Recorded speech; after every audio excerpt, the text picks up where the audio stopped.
ঢুকতে হঠাৎ করে বিশাল একটা ওয়েলকামিং রিসেপশন গেট পেয়ে যাবে। এই গেটটা যে কত সুন্দর আমি বর্ণনা দিয়ে বোঝাতে পারবো না।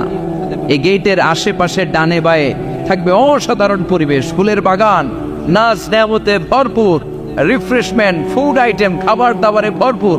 এত চমৎকার জায়গা, এই জায়গাটাতে জান্নাতীরা দেখে জান্নাত মনে করে ওইখানেই বসে যাবে। জান্নাতীরা মনে করবে এটাই জান্নাত। জান্নাতকে মজা লেলো, জান্নাত তোমারই হে, চলো আমরা খাওয়া দাওয়া শুরু করি, ফুর্তি শুরু করি। খাওয়া দাওয়া শুরু করবে, ফেরেশতারা বলবে no, you are absolutely wrong, আপনারা ভুল করছেন, এটা জান্নাত না, এটা জান্নাতের গেট। দিল্লি কা লাট্টু হ্যায়, দিল্লি বহুত দূর হ্যায়। দিল্লির লাট্টু খাইবার শখ তো দিল্লি যাইতে হবে, তো এখানে তো দিল্লির লাট্টু পাওয়া যায় না, ঠিক কিনা? ও জান্নাতীরা, জান্নাতের মজা নিতে যাও, এটা তো জান্নাত না, জান্নাতের গেট। জান্নাতীরা আবার এই জায়গা ছেড়ে হাঁটতে শুরু করবে। হাঁটতে হাঁটতে হাঁটতে হাঁটতে দ্বিতীয় ওয়েলকামিং রিসেপশন গেটের সামনে এসে জান্নাতীরা ফেরেশতাদেরকে আর জিজ্ঞেস করে না যে এইটা না সামনে, ওরা এতটা নিশ্চিত যে এইটা তো জান্নাত না হয়ে পারেই না, কারণ এইটা আগেরটার চেয়ে অনেক বেশি সুন্দর।